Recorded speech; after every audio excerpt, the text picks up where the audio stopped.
Bismillahirrahmanirrahim. Assalamualaikum warahmatullahi wabarakatuh. Selamat siang anak-anak. Kita bertemu lagi dalam pembelajaran matematika kelas 10 SMK. Sekarang kita akan belajar mengenai fungsi kuadrat dan cara menggambarkan sebuah fungsi kuadrat. Nah, di sini saya sudah menuliskan bentuk umum dari fungsi kuadrat ini adalah persamaan kuadrat yang kalian sudah pelajari waktu kelas 9 di SMP. Bentuk umumnya itu adalah Y sama dengan AX kuadrat ditambah BX ditambah C. Inilah yang disebut dengan fungsi kuadrat. Nah, di sini ini adalah fungsi kuadrat karena ada pangkat variabelnya pangkat 2 gitu. Nah, A-nya berapa nilai A ini?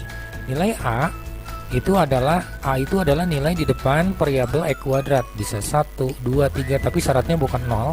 Kemudian B juga berapapun angka, misalkan bisa negatif, bisa 0 di sini. Kemudian C juga bisa 0 asalkan A-nya bukan 0. Kalau B dan C boleh 0. Kemudian di sini adalah sebuah nilai diskriminan. Diskriminan sama dengan B kuadrat dikurang 4AC. Nah, sama di sini kalau kita melihat dari bentuk umum persamaan kuadrat di sini, maka untuk diskriminannya itu adalah B kuadrat. B kuadratnya nah ini nih. Angka di depan variabel X dikuadratkan dikurangi 4 dikali A. A ini adalah angka di depan variabel X kuadrat. Kemudian dikali C. C ini adalah sebuah konstanta yang hanya angka saja, bisa negatif. Nah, kalau kita lihat dalam sebuah grafik fungsi kuadrat ini akan membentuk sebuah bentuk seperti parabolik. Nah, kurang lebih seperti ini bentuknya. Jadi melengkung, harusnya itu melengkung. Nah, apabila nilai diskriminannya lebih dari 0, jadi kalau kita punya sebuah fungsi kuadrat dengan ketika kalian sudah dapatkan hasilnya diskriminannya lebih besar dari 0, maka nanti fungsi kuadratnya itu akan memotong sumbu X di 2 titik. Jadi akan memotong sumbu X di 2 titik nantinya. Nah, ini adalah sumbu X ini. Nah, ini sumbu X. Kemudian apabila nilai diskriminannya sama dengan 0, nanti diskriminan ini hanya akan menyinggung saja.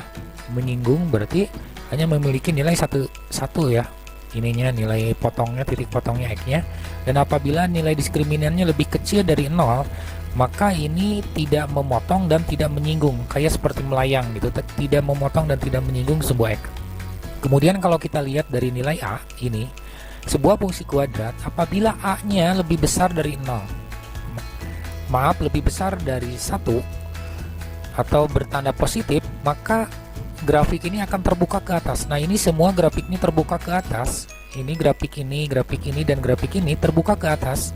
Ini berarti kita bisa simpulkan A-nya lebih besar dari 0. Tetapi kalau A-nya bernilai negatif atau lebih kecil gitu, lebih kecil dari 0, maka nilai si grafik fungsinya ini akan terbuka ke bawah, jadi berkebalikan dengan gambar ini. Nah, berkebalikan dengan gambar ini, berkebalikan dengan gambar ini, jadi terbuka ke bawah.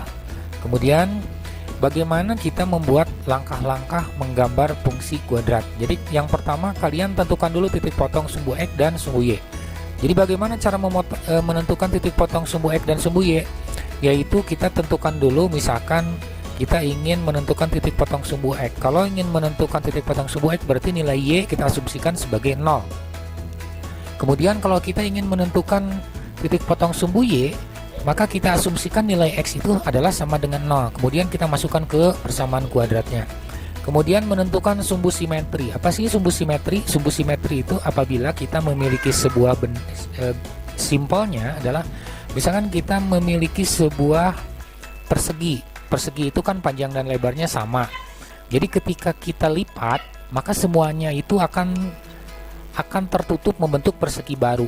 Nah, nanti hasil lipatannya itu adalah sumbu simetri. Jadi sumbu simetri adalah sebuah garis di mana ketika dilipat si bidang itu akan tertutup semuanya, atau akan membentuk bidang itu lagi. Bisa bidang itu lagi atau bisa bukan, tetapi akan menutup semuanya dan akan pas antara satu sisi ujung dengan ujung yang lainnya. Nah, bagaimana cara menentukan sumbu simetri? Itu adalah misalkan X simetri di sini sama dengan min B per 2A. Kalian silahkan nanti di soal B-nya berapa, A-nya berapa. Jadi jangan lupa ada negatif di sini ya. Kemudian langkah ketiga adalah menentukan Y maksimum atau Y minimum. Apabila sebuah fungsi kuadrat itu terbuka ke atas, maka Y-nya ini memiliki Y minimum. karena titik baliknya berada di bawah. Nah, kalau misalkan sebuah fungsi kuadrat itu terbuka ke bawah, itu apabila sebuah fungsi kuadrat itu memiliki grafik itu terbuka ke atas, maka itu akan memiliki y-nya itu adalah minimum karena titik baliknya berada di bawah. Tapi kalau misalkan grafiknya itu terbuka ke bawah, maka itu y-nya itu adalah y maksimum. Ini karena titik baliknya ada di atas. Nah, ini persamaannya adalah min d per 4a. Nah, d ini kita buka lagi menjadi b kuadrat min 4ac.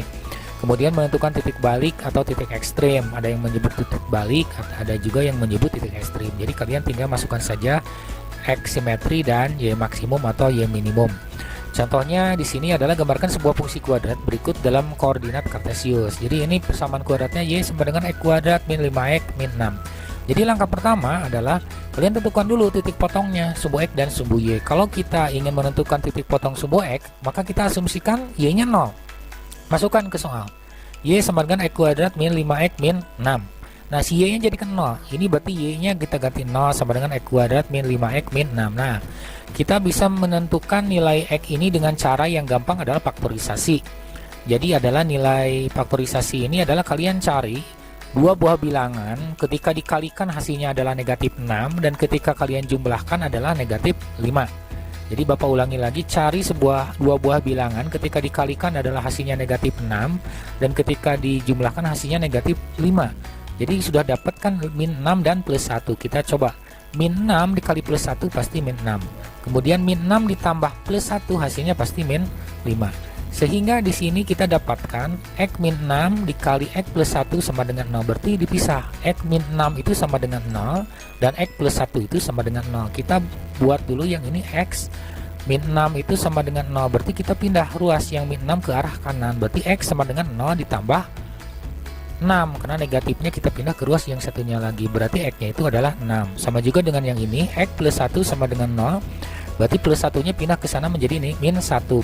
Berarti x sama dengan 0 dikurang atau 0 min 1, hasilnya negatif 1. Sehingga koordinat yang dimaksud itu adalah karena x-nya 6 di sini dan y-nya adalah 0. Berarti 6,0 dan min 1,0. Kemudian nomor 2, menentukan sumbu simetri. Sumbu simetri persamaannya min b per 2a. Nah, di sini kita lihat min dari rumus, kemudian b-nya. B-nya itu kan nilainya min 5 nih. Masukkan min 5 per 2a. 2 kali 1. 2-nya, a-nya 1. Berarti 2 kali 1 tetap. Negatif ketemu negatif pasti jadi positif. Hasilnya adalah 5 per 2. Menjadi 2,5. Karena 5 dibagi 2 adalah 2,5. Kemudian nomor 3. Langkah 3 adalah menentukan y maksimum atau y minimum. Dari sini kita sudah tahu bahwa nilai a-nya itu adalah lebih besar dari 1 atau positif. Maka kita bisa mendefinisikan bahwa grafik fungsi kuadrat ini adalah terbuka ke atas. Kalau terbuka ke atas berarti y-nya adalah y minimum. Sama aja rumusnya, y maksimum atau minimum menggunakan min d per 4a. D-nya itu adalah B kuadrat min 4AC. Silahkan kalian masukkan. B-nya itu adalah min 5 dikuadratkan negatif 4, A-nya 1, C-nya min 6. Nah, min 5 dikuadratkan adalah 25. Negatif kali negatif positif. 4 kali 1 kali 6 adalah 24. Berarti 25 ini sudah berubah menjadi positif, ditambah 24 adalah 49. Dibagi 4 kali A. A-nya 1, 4 kali 1, 4. Sehingga Y minimumnya itu adalah negatif 49 dibagi 4, hasilnya adalah 12,5. Nah, kita lihat di sini hasil penggambarannya adalah kurang lebih seperti ini. Karena nilai A-nya lebih besar dari 0 atau bernilai positif, pasti terbuka ke atas. Ini grafiknya terbuka ke atas. Mana sih yang disebut sumbu simetri? Nah, sumbu simetri itu ini dari 2,5 ini. Jadi kita tarik garis dari 2,5 ini akan memotong di sini.